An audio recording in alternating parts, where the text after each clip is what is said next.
Paano kung bukas pagising mo, trapal na lang ang bahay mo, tapos sa gitna ka pa ng bundok nakatira, iniwan ka ng ina mo. Ang tanging paraan para mabuhay ka ay mag-uling. Mga kawild, samahan niyo po kami ngayon sa pagbisita sa mag-ama na sa kabilaan ng, uy, rimuran man na yun. Rimuran mga kawild. Oh. Samahan niyo po kami, bibisitahin natin yung mag-ama na sa kabila ng matinding hirap ng buhay, patuloy pa rin lumalaban. Dahil kung minsan, yung mga tao na pinakakaunti ang tinataglay sa buhay, sila yung may pinakamalaking aral na maibabahagi sa atin. Samahan niyo po kami. Akyatin namin ang kabundukan para ang kanilang mga kwento ay mapakinggan. Akyatin namin ang kabundukan para ang kanilang mga kwento ay mapakinggan. Hello, ikaw si Buninay? Oy, oy. Relax lang. Matakot sa atin. Kuya. Kuya. Ikaw po si Kuya Dante. Ikaw po si Kuya Dante.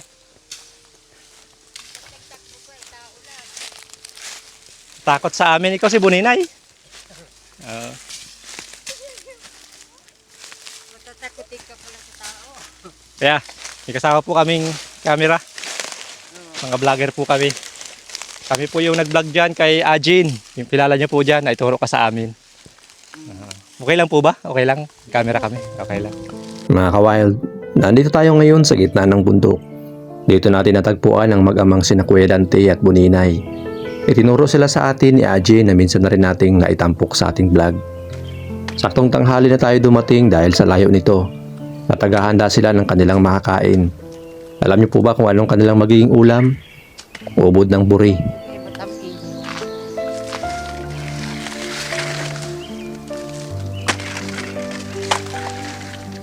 Para sa marami, baka hindi pa natin ito natitikman. O baka hindi nga natin naiisip na pwede pala itong maging pangulam. Pero dito po sa bundok, isa ito sa mga pagkain na kasanayan nilang kainin kapag kakaunti ang kanilang mapagkukunan. Samahan nyo kami mga ka-wild. Kilalanin natin sina Kuya Dante at Buninay at pakinggan natin ang kwento ng kanilang buhay dito sa bundok. Ganyan-ganyan kuya lagi ang pinugulay nyo dito sa bundok. Pambihira lang po ito. Ano pong madalas na iniuulam nyo dito ni Buninay? Talbos ng kalabasa. Kami tanim-tanim po kayo dyan. Mabuti po, sanay na si Buninay sa ganitong buhay. Sanay na. Hindi na po nagre-reklamo. Kumisa. Ano pong madalas na sinasabi niya kapag naiinip na? Lagi daw gayon ng ulam. Naiinip din, ano? Sigurado kuya, marami sa manonood natin dyan. Nagkatanong bakit ayaw na nito ni Buninay mag-aral. Grade 2 lang po. Grade 2 lang pala ang natapos. Buninay, ba't ayaw mo na mag-aral? Ilang taon ka na nga? 12 po. 12. Tapos naka-grade 2 ka. Tapos sa ng elementary kung nagtuloy-tuloy ka. Ba't ayaw mo na mag-aral? Ayaw mo na? Bakit? May away ba sa'yo sa school? O napapagod ka dahil malayo, napakalayo nito sa school? Siguro ko yan dahilan, Awan ko lang dahil po. sobrang layo nito sa eskwela. Malayo talaga yung Malayo po, eskwela. nasa bundok po kayo. Bakit nga po pala kaya dito nyo piniling tumira? Nandito pong hanap buhay ko. Pag-uuling. Siyempre nga naman kawild, pag pag-uuling ang hanap buhay mo, talagang lagi ka nasa bundok. Nasa bundok lagi. Katulong mo na po ito, si Buninay. Oo, nahakot-hakot mo ng kahoy. Magluluto. Oo. Pero marunong na po siya magbasa, magsulat. Marunong na po yan. Marunong na. Okay lang. Ano lang kuya, yung counting ko lang sa school na hindi natutuhan, ikaw na lang magturo-turo. Ano? Kasi kawawa man si Buninay kung pag laki niya, dalaga na, mabubuli siya dahil sa bawang mahina magbasa, mahina magsulat, kawawa man. Patuloy ka mag-aral, Buninay. Ano, maaral Kung ka? may magpapaaral sa'yo, payag ka? Kung may magpapaaral sa'yo? Hindi nga. Kung may magpapaaral sa'yo, tiyan mo dyan, tumingin ka doon, no? Maraming nanonood sa'yo. Sigurado. Yung mga gamit mo, school supplies. Pwede pa siguro humabol ngayon eh. Oo, Kasi pwede ka pang magpa-enroll. Pwede pa po siguro. Pangalawang linggo pa man lang sa pasukan. Ano, aral tayo. Ayun ka, bilang ka namin ng mga gamit. Grade 3 ka na. Grade 3 na nga po yan. Yung card niya, nandiyan naman. Naroon po sa ano pa, school. Kukuha man. Okay lang ba kayang maitanong namin, nasaan na po yung nanay ni Buninay? Oo nga pala. Ayun na, sabi nung kamag-anak, nasa Maynila. Sabi nga, mabisita dito yung mga ano, May sinabi po ba siya, pinsan. meron pa ba siyang sinabing dahilan? Bakit siya umalis? Wala po. Basta umalis na lang po. Mm. Ilang taon na po siyang wala? Ay, ano na. 4 yan nung iwanan ng ina ay. Si Buninay. Mm. O di 8. Ay di 8 taon na po. 8 taon na. Matagal na pala. Ay di, naalala mo pa yung mukha ng nanay mo? Hindi na. Wala na mga kawild. Hindi na alaala ni Buninay yung mukha ng nanay niya. 4 na taon kasi siya. Sabi, simula nung umalis, di pa nakita ni Buninay na. Hindi na po. Kahit picture, wala ka. Pero anong Picture ng nanay mo? May pamilyang iba or... Baka po nagbalik doon sa una niyang asawa. Ah, Doon sa mga anak na. May panahon ba, Buninay, na nangangarap ka na sana mayroon kang nanay? Hanapan ng Okay lang. nanay. Ayaw mo ng nanay? Ayaw la. Ayaw mo na mag-asawa si papa mo? Bata pa si papa mo. Ilang taon ka na, Kuya Dante? 40 pa lang po. 43, oo. Pwede pa mag-asawa. Kawawa naman papa mo. Ikaw kawawa ka rin, wala kang nanay. Okay lang? Okay ka na sa gantong buhay? okay lang sa'yo na walang nanay. Ano? Saka napansin ko, Kuya, parang ang tulugan nyo dito, mga duyan lang. Duyan Duyan lang po talaga. Talaga yan. Sanay ka na sa duyan, Buninay? Kumisan dyan ako sa lupa. Eh di naman pantay, Kuya. Paano naman yan? Pagay ulang paa. Nagsasapin ka lang po. Mga sako. Si Buninay po, saan ang duyan mo dito? Alin ang duyan mo? Ah, itong maganda. Ito ang tulugan niya, mga kawaldo. Buninay.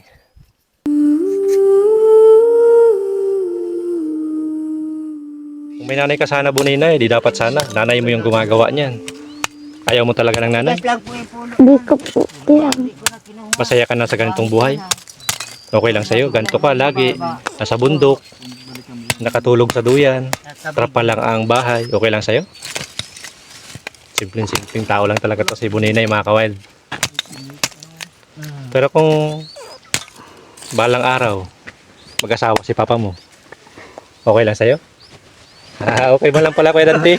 Maghanap-hanap ka na dyan. Kakawiran dyan ano ay, bingog. Ay. Ikaw na talaga ang gumagawa ng mga gawain dito, Buninay. Pagluluto, kasi si papa mo, siya yung nagkatrabaho, nag-uuling.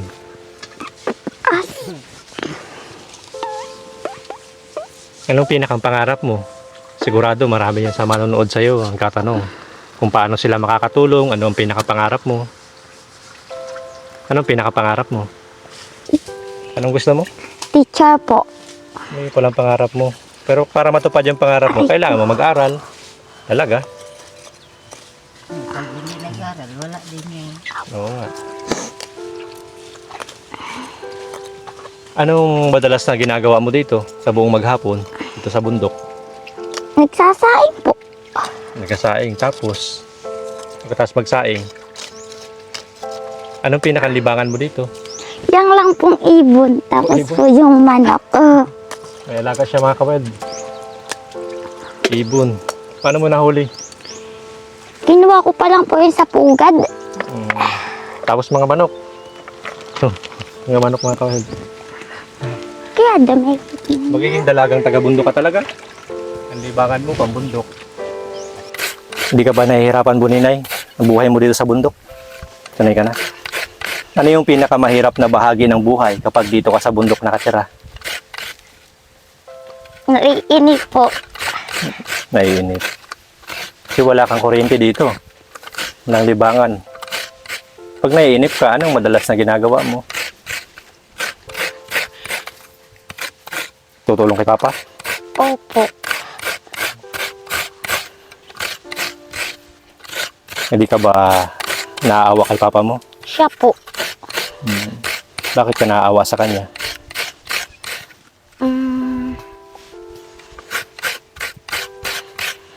Wala po siyang katulong. Siya lang talaga, nag-aanap buhay. Opo, kaya po tinutulungan ko po siya. Kasi mga kawild, dito sa bundok, talagang sila lang. Walang makausap. Kaya yung sagot ni Buninay, inip talaga ang pinakamahirap na bahagi ng buhay dito. Saka yun nga, naawa siya kay Papa niya. Okay lang ba sa'yo, Buninay, na ganito yung buhay mo? Nakatila kayo sa trapal, sa duyan ka natutulog. Sanay ka na? Opo. Paano pag malaki ka na? Anong pinakang pangarap mo na may tutulong kay Papa mo? Pag may trabaho ka na, anong gusto mong ibigay kay Papa mo? Pinakang tulong mo sa kanya kasi sabi mo naawa ka. Pera po. Pera? Para saan yung pera? Pangkait po. Kain. Minsan ba, Buninay, nainggit ka rin sa ibang bata na nakatira sa bayan, may kuryente sila doon, hindi nakatira sa trapal? Hindi po. Hindi. Hindi lang talaga si Buninay, mga kawal. No? Naunawa natin kung bakit mahihain to si Buninay. Kasi nga naman, dito sa bundok, bihira siyang makakita ng ibang tao. Bihira siyang makakwentuhan ng ibang tao. Nahiya ka sa amin? Medyo po. Ay, siya. Natakot ka? Hindi naman. May panahon ba, Buninay, na nangangarap ka na sana mayroong kang nanay, namimiss mo si mama mo? Hindi po. Hindi na talaga? Tigas na ang loob nito mga kawild ni Buninay. Para sa kanya, hindi niya na kailangan ng nanay. Masaya ka na dito? Opo. Kayo lang ni Papa mo, nandito sa bundok. Wala kang kapatid. Wala kang kapatid. Meron po kasi po pinaampon po ni Papa. Panganay sa'yo o bunso sa'yo? Bunso po. Ganun ba? Namimiss mo ba yung kapatid mo? Opo. Pinaampon pala. Saan lugar yun? Saan Yan lugar po sa pinaampon? kamag na ano yun? Saan lugar pinaampon? Nalimutan ko na po sa magkaanak po ni Mama. Kamag-anak. Kailan mo siya huling nakita, yung kapatid mo? Nag-video ko lang po siya nung may cellphone pa po kami. So ngayon, wala na kayong cellphone. Wala na po. Pangarap mo ba sana magkaroon ka ng cellphone para ma-video call mo uli yung kapatid mo? Ilang taon na ngayon yung kapatid mo? Grade 1 po yun yata. O grade 2 na po. Kung sa bagay, mahirap man. Pero at least nakakapag-aral siya doon. Yung kapatid niya. Lalaki, babae? Anong pangalan? Lalaki po. Ano po yata? Limot mo lang pangalan ng kapatid mo?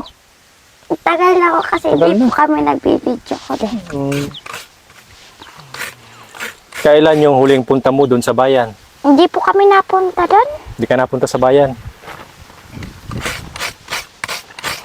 Nakarating ka na ba ng mall? Dati po. Ilang taong ka noon makarating ka sa mall? Hindi ko na po tanda. Paano yung mga minsan? Paalam tayo kay Papa mo, kasama si Papa mo, mapunta tayong mall. Papayag kaya yun? Hindi ko po. Nanonood tayo ng sine.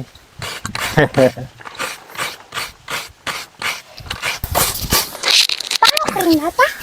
Sige mo. Pedante, sabi ni Bunina, pinakamahirap daw ditong bagay na patahin ay yung inip. Bakit po naiinip to si Buninay dito? Awang ko niyan. Ako'y sanay na ay. Sanay na akong mainip. At sabi po niya, naawa din daw siya sa'yo minsan kasi wala kang katulong. Yan nga. Sanayan lang.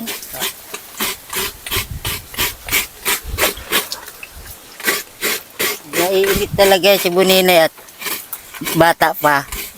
Pag nag-ano na yan, nag-edad-edad na. Ikaw po, hindi naiinip dito. Sanay na po ako mainip.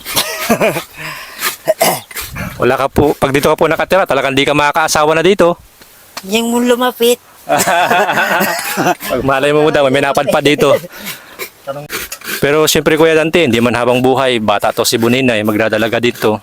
May plano ka pong maggawa ng simpleng kubo lang kahit dito. Saan banda po dito? Diyan po sa may kulay ng nyog. Gagawa ka po ng simpleng kubo dyan. Mga 100 ano lang, kawi.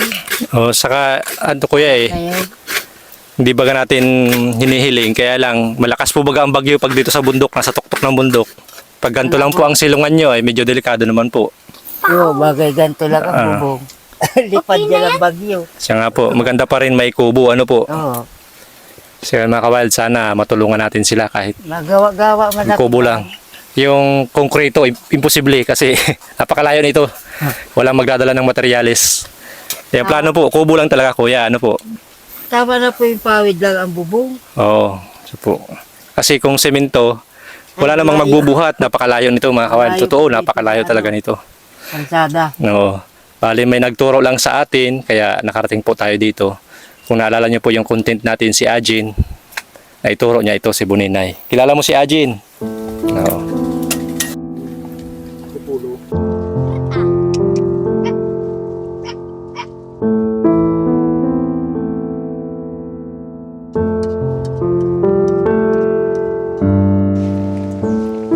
Galing mo magluto luto na. Sarap ng amoy mga kawild. Ubod ng bariw. Paano ka nga pala natutong magluto? Tinuruan po kay Papa. Si Papa. Kasi wala nga namang nanay na magtuturo kay Buninay.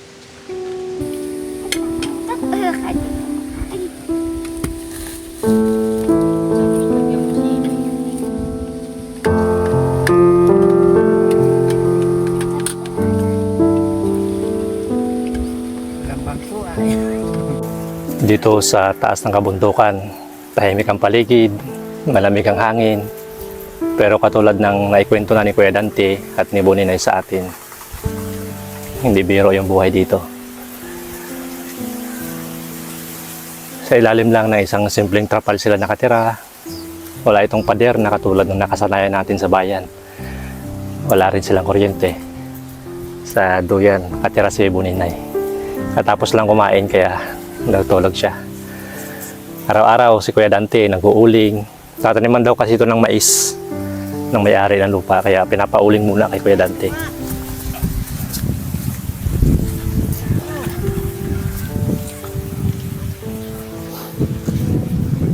Si Buninay naman, sa murang edad, natuto siyang tumulong, imbis na puro laro katulad ng ibang kabataan. Nakatutok siya sa pagtulong sa tatay niya. Pagluluto, pag-aasikaso, pagtulong sa pag-uuling. Nakikipagsabayan siya sa hirap ng buhay.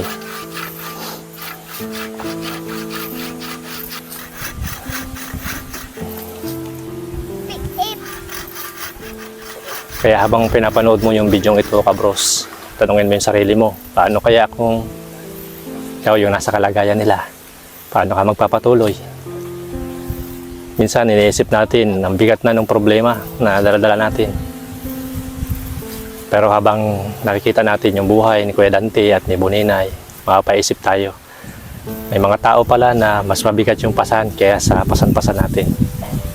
Pero tahimik lang na lumalaban, hindi sumusuko, hindi nagre-reklamo. Yan yung matututunan natin sa video ito mga kawild.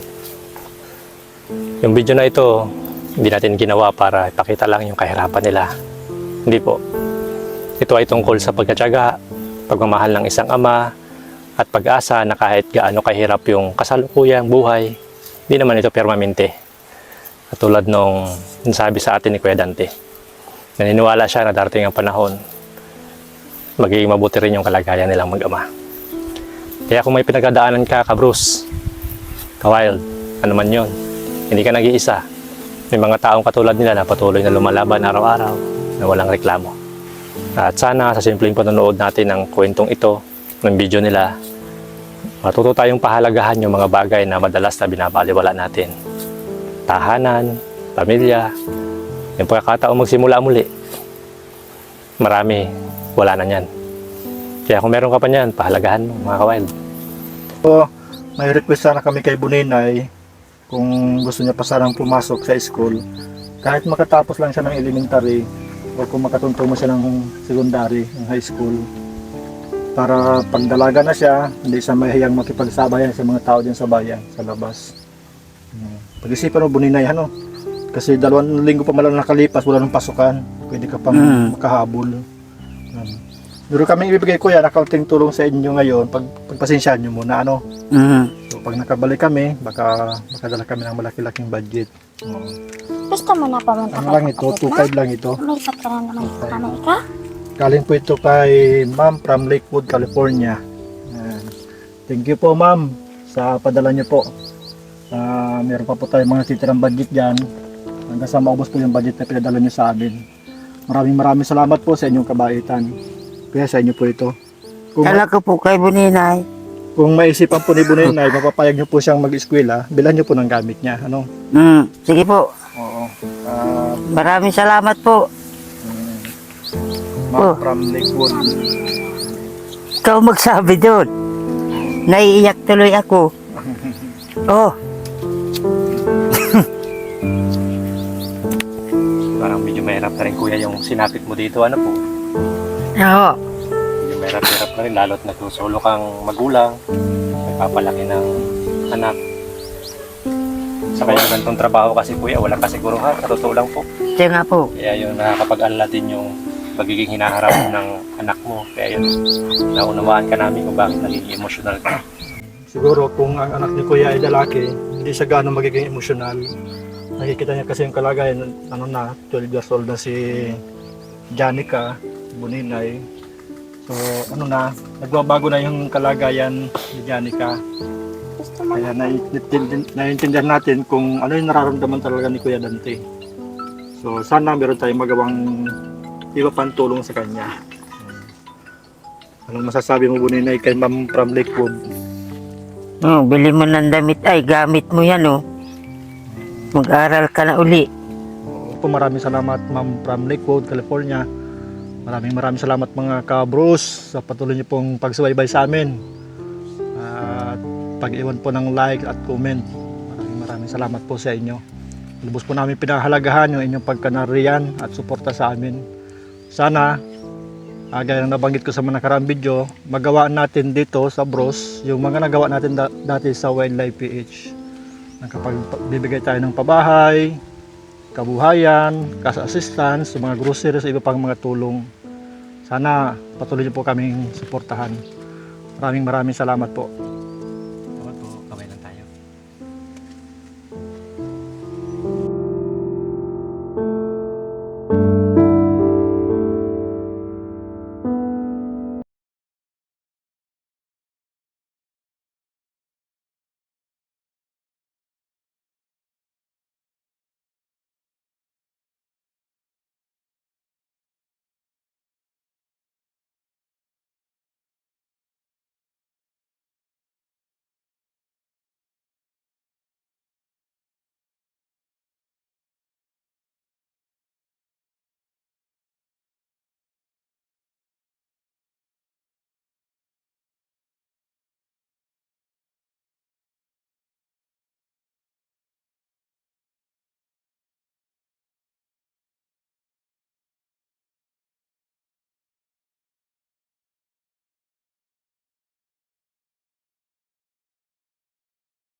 Maraming salamat, Ma'am from Lakewood, California. Maraming salamat mga ka-bros sa patuloy niyo pong pagsubaybay sa amin. At pag-iwan po ng like at comment. Maraming salamat po sa inyo. Lubos po namin pinahalagahan yung inyong pagkanariyan at suporta sa amin. Sana, gaya ng nabanggit ko sa mga nakaraang video, magawaan natin dito sa Bros yung mga nagawa natin dati sa Wildlife PH. Kapag bibigay tayo ng pabahay, kabuhayan, cash assistance, mga groceries, iba pang mga tulong. Sana patuloy niyo po kaming suportahan. Maraming salamat po. Salamat po, kamay lang tayo. Salamat, kuya. Sige po. Oo. Ayan. Hirap lang kuya ang buhay. Tiis lang ano. Oo, cheers lang. Mm. May ano sana ako ay isa pang video kay Buninay. Buninay.